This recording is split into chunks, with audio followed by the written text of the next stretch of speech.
My 6-year-old sister opened the classroom door during my exam and started crying. Mommy said I'd find you here. You promised to buy me donkey milk for my skin, and not ostrich milk. What am I supposed to do with it? The teacher ran to calm her down, and while she was hugging her, my sister handed me a paper that had my essay written on it. Okay, I feel better now. I hope you fail your exam. Writing an essay about whether manufacturers should be responsible for the effects of the chemicals used in their products was harder than giving birth, I swear. 5 minutes later, I submitted the essay, and when the teacher left, my classmate said, "Who is that girl? You don't even have a sister, or even a mom. You're an orphan." And smart, she's someone I hired. AskBrain2 wrote me the essay. And how are you so sure that's a good essay? Oh, it's not the first time, and I always get an A+.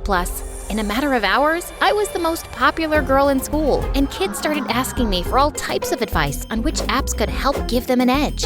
Is there an app to get someone to fall in love with me? What about an app that could make me $1 million? That's when I got a brilliant idea. I could start making my own apps. How much are you willing to pay? Oh, by the way, my name's Paige, and I live with a family of gangsters. Before I continue my success story, please like and subscribe. Technically, we're not really a family. That 6-year-old girl I hired, her name is Spot. Yeah, weird, I know. Me, Spot, and my best friend Felix met in an orphanage. I'm the smart one. Like Einstein smart, but when I was younger, I was really small for my age, so the other kids used to pick on me. Hey, Shrimp McNugget, get out of my way! They'd push me down in the playground and take all my toys. I quickly figured out that I needed some muscle. That's when I found Felix. Felix was dumb as dirt, but strong as an ox. So we made an arrangement. I taught him everything I knew, and he took care of the bullies. A few years later, some stupid family wanted to adopt me, but they refused to take Felix. There was no way we were gonna let them separate us, so I came up with a plan. I found this really old couple online. I mean, like dinosaur old. They lived in this huge house and had a bunch of money. They would have been the perfect parents, except... What's that you say, honey? You want a mop? No, I want you to adopt us. How is the crop? Oh, it's doing well, dear. Thanks for asking. Have a good day. It was so frustrating. That night, me and Felix snuck into a science lab, and Spot was our lookout. I borrowed a few things to make a supersonic hearing aid and added a couple more features, like super hearing and super strength, that I knew those old people would like. Hey, try this. Wow, I can hear. What was that? That's a bird. What's that smell? I farted. Sorry. Look, honey, I can walk and run and jump. I can pick up this car. I told the old couple they could keep my gadget if they adopted me, Felix, and Spot, and they agreed. The next day, we moved into this huge house. We had our own rooms, and I had my own science lab in the basement. And the best thing was that the old people let us do whatever we wanted. I spent all day in my lab making gadgets and apps. I made a robot that brushed Spot's teeth and washed her hair. No, anything but the shampoo. Please don't. Felix liked to cook, but he always burned the food. I made him an assistant chef to help him out. This is unacceptable! This chicken tastes like poo! It flipped over a couple of tables and sent Felix crying to his room a few times, but the food was delicious. My new parents invested a ton of money into my gadgets. Come to find out, they weren't just a sweet old couple. They were leaders of a notorious underground gang that... Hold on, editor. Cut that out of the video, please. I'm not supposed to talk about that. You won't tell anyone, right? If you do, you'll end up sleeping with the fishes. Okay, they get it. Don't scare them, guys. We're watching you. And listening, too.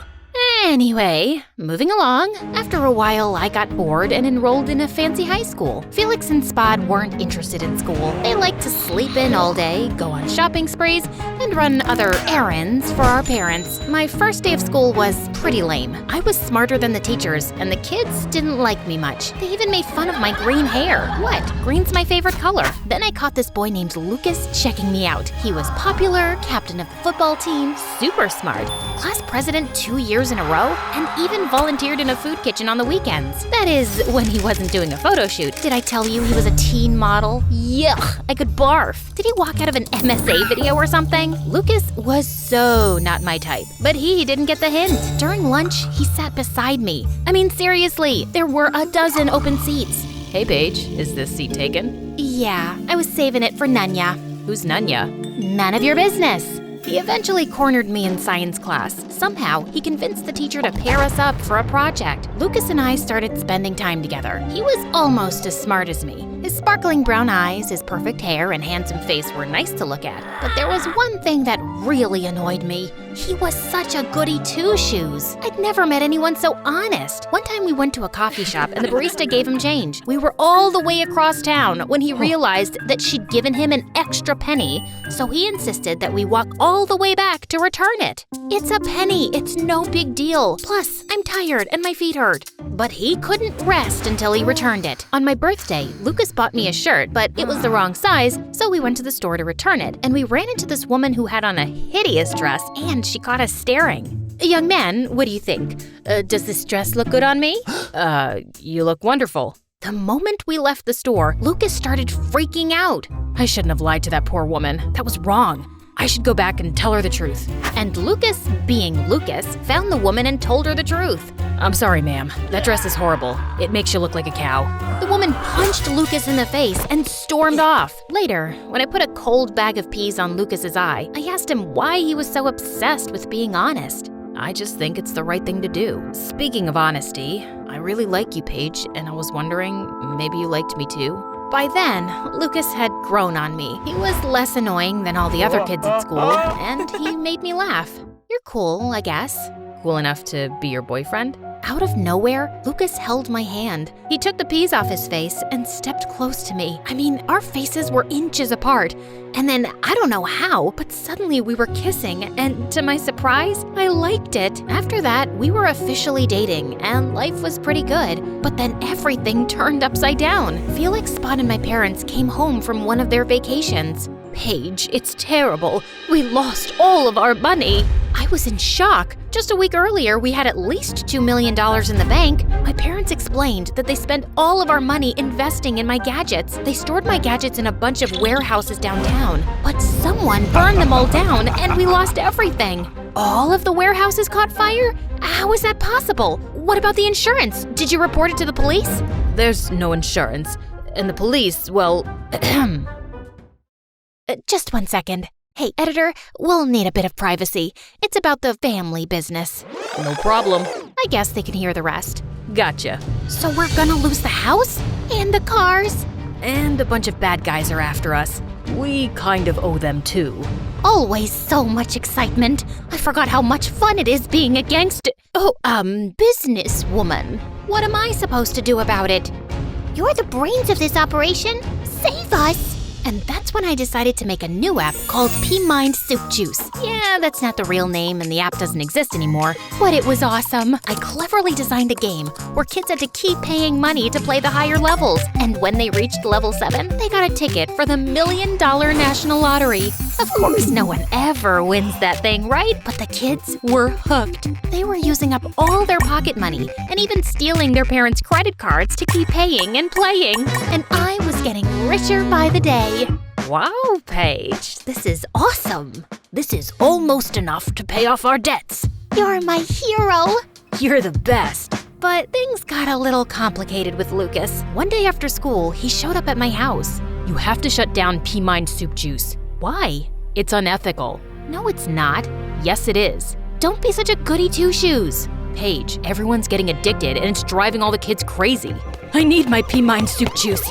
You can't take it away from me. It's just an app. It's not my fault they're too dumb to turn it off. You have the highest IQ and you could use it for good, but you're using it to ruin people's lives. Plus, if the principal finds out you're making money off of these kids, you'll get expelled. Everyone loves P-Mind Soup Juice. No one's gonna tell. The principal doesn't ever have to know. I know. What's that supposed to mean? I love you, Paige, but what you're doing is just wrong. If you don't shut it down tonight, I'll have to tell the principal. I tried to convince Lucas to change his mind, but he just stormed off. And to make matters worse, I caught Felix and Spot listening from the upstairs window. And that's when the war between Lucas and my family began. We can take care of him for you. I can punch him in the nose. I can hit him with a rock. He'll never remember a thing. Or I can bake him a special pie. No, you're not doing any of that. Lucas is my boyfriend, and I think I love him. Love? Yuck. He's not even your type. Oh, honey, that boy doesn't love you. He wants to rat you out. You'll get suspended and he won't stop there. He'll try to bring this whole family down. Believe me, we know. I told my family I'd take care of it. The last thing I wanted was Lucas hurt. I went over to Lucas's house, and his parents' car wasn't in the driveway, so he was all alone. I tapped on the window to wake him up and accidentally broke the glass. Help! Help! Intruder! He was so scared. It could have been because I had a mask covering my face, but it was really cold outside. And what else are you supposed to wear when you're climbing into someone's window at night? I mean, duh, it's practically a uniform. Lucas grabbed a fly swatter and started waving it around. Lucas, it's me! What the heck are you doing climbing through my window at midnight? I needed to talk. Please don't tell the principal about pea mine soup juice. I've made my decision, Paige. My family needs it to pay our bills. Can't your parents borrow the money from their friends? What about their savings? That's easy for you to say. Your family's rich with dozens of rich friends. Then the craziest thing happened. I spotted Felix's robot chef in Lucas's driveway, and it started pounding on the door. What is that? I got a FaceTime call from my family. What's going on? We all discussed it, and we decided that RoboChef, that's what we're calling him now, can take care of our little Lucas problem. What do you mean, take care of? Then RoboChef broke down the front door. Ooh, that's loud. What's that noise, honey? It's RoboChef. Oh my, get out of there. My phone lost its signal, and then RoboChef smashed through a couple of walls, then charged up the stairs. We have to go, now! I grabbed Lucas. We climbed out of the window and hopped on my bike. I rode as fast as I could. RoboChef was on our tail. What is that thing? It's a robot I made. Can you turn it off? RoboChef, shut down. RoboChef, slice and dice. It's gone crazy. What do we do? I had to think fast, and then I remembered. I had an emergency remote in my bedroom drawer that could shut RoboChef down. Hold on. Lucas held tight as I turned a corner. My heart pounded and my legs throbbed as I rode faster and faster. Then, the worst thing happened. My front tire hit a rock, and Lucas and I flipped over. I sprained my ankle, and Lucas scraped his knee really bad. Lucas held me in his arms as the crazy robot drew closer. This is it. He's gonna turn us into Lucas and Paige puree. A Luke Cage or a Pecos. What are you talking about? It's our names combined, like a couple's name. We never got to choose one. You know, like Bennifer, Kimye, and Brangelina. Shut up! I've got a better idea. Lucas pulled me close and kissed me. Then he climbed to his feet and glared at the robot. Come on, you stupid robot. Let me introduce you to my little friends. Lucas showed the robot his fists, and the robot couldn't stop laughing as it marched towards us. I knew we were gonna be goners, but out of nowhere, my family appeared. Get away from my sister, you crazy bot! Spot threw a rock at the robot's head.